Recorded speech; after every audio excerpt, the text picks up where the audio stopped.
Eto na, sinagot na po ng Batang Marcos, Congressman ng Ilocos, Sandro Marcos, Chairman ng Committee on Rules at Majority Leader ng Kamara. Kasi sinasabi ni Pulong Duterte, anak ng dating Pangulo, cover up lang daw.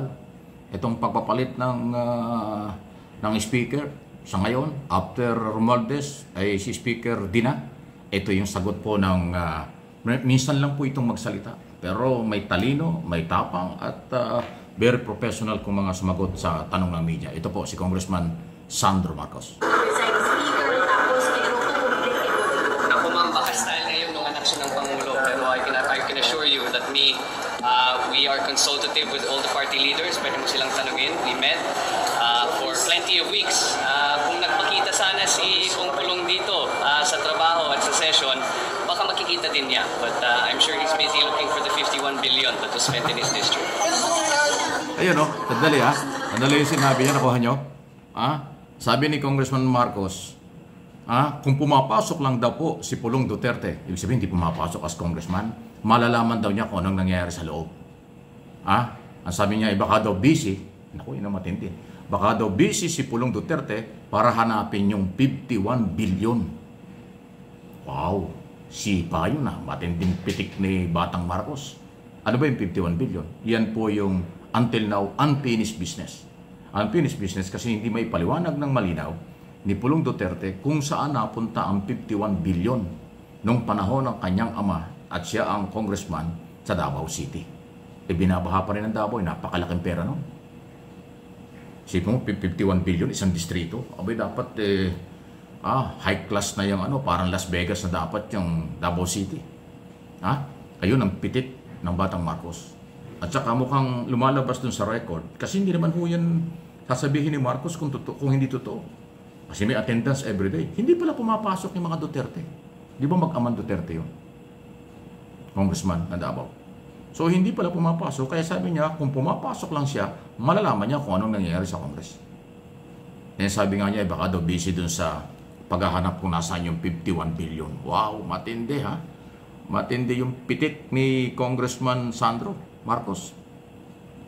Hindi biro yan Akala nyo, hindi pipitik ang dating ang pamilya. Kasi nga ho, sinasabi cover up lang daw yun sa korupsyon. Hindi naman ho totoo yun. Eto pa niya, baka akala nyo nagbibiro ako. Yan yung sagot niya Yan sandali Ayan Ayan ulit yun. Ano po? What did he say? Cover up daw. Naku ma'am, baka style ngayon ng anak siya ng Pangulo. Pero I can assure you that we are consultative with all the party leaders. Pwede mo silang tanungin. We met for plenty of weeks. Kung nagpakita sana si Pulong dito sa trabaho at sa session, baka makikita din niya. But I'm sure he's busy looking for the 51 billion that was spent in his district. Antindi. Antindi ng pitik Matalino. Alam niyo itong... The last time sinamahan ko, nakita ko ni Pangulo was nagkasama, humingi si Speaker Martin ng meeting kay Pangulo. Doon, nagbigay po siya ng kanyang resignation. Magaling sumagot itong bata. Pangulo bilang Speaker. That's the last time I speech. Alam niyo, mahaba po yung interview ng media sa kanya. Alam mo yung, kung pasintabi hindi naman ho natin masamang ikukumpara kasi mga politiko sila. Kung ikukumpara mo yung Sandro Marcos kaysa sa mga Duterte, ibang-iba ang dating pananalita, ibang-iba. Very professional si Marcos kung magsalita. Batang-bata pa yan. 30 years old lang yata yan May pitik pero may detalye. Sabi niyang siya ay sinamahan niya si dating speaker pupunta sa Malacanang para makipag-usap kay Pangulo at yun nga nag-offer ng resignation. So, detalyadong pahayag. Walang below the belt na banat kung hindi tama lang naman sabihin yun kasi hindi daw nga pumapasok yung sabi ko nga may attendance, wala pala. Saan ba yung mga Duterte? Bakit nga hindi ginagawa nila yung kanilang trabaho? Obligasyon ng congressman pumasok everyday. Tatlong araw na nga lang sa isang linggo ang trabaho nila, hindi pa pala pumapasok yung mga Duterte. Kasi hindi niya alam ang totoong nangyayari sa Congress. Tapos sasabihin, cover up lang yung pagpapalit ng speaker tungkol sa korupsyon. Kalokohan naman yan. Kaya pinitik siya ngayon. O di, sige, hayaan natin hindi siya pumasok. Kung totoo yung sinasabi ni Marcos na busy sa paghahanap kung nasaan yung 51 billion. O, naloko na.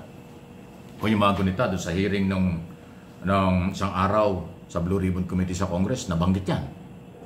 Inamin niya ni Congressman ni Undersecretary Cabral ng DPWH. Balita ko, tinanggal na rin. Inamin niya na meron talagang 51 billion pesos sa First District ng Davao noong panahon ng Duterte. O inasan yun?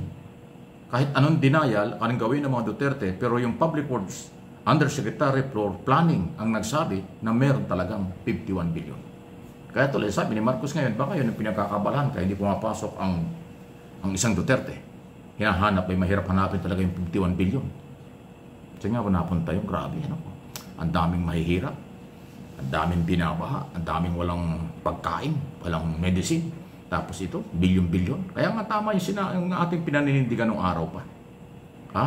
Hindi lang 2022 nagsimula ang korupsyon sa mga infrastructure at flood control scam.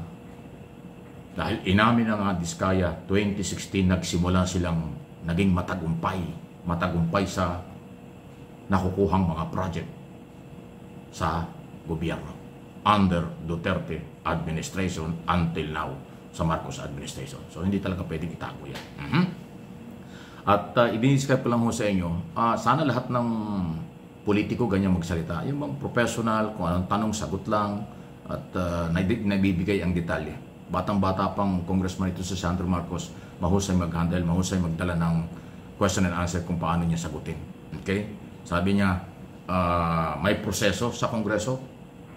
Bago nagpalit, kinonsulta ang lahat ng political party kung sino ang gustong maging speaker. So lahat sinasabi yun nga, Speaker D.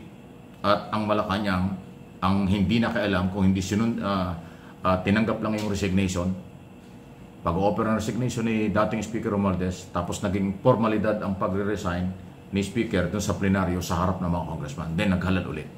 So hindi ho ginamit, sabi ni Congressman Sandro, hindi ginamit ng Malacanang ang kanilang kapangyarihan para magpalit ng Speaker. Dahil voluntaring nag-resign si Romualdez at voluntaring inihalal, nag-eleksyon pa nga ang mga congressman para ilagay si Congressman Faustino D. Ayan o. So, parte ho yan ng mga kaganapan na ating aabangan dito sa controversial na 20 Congress.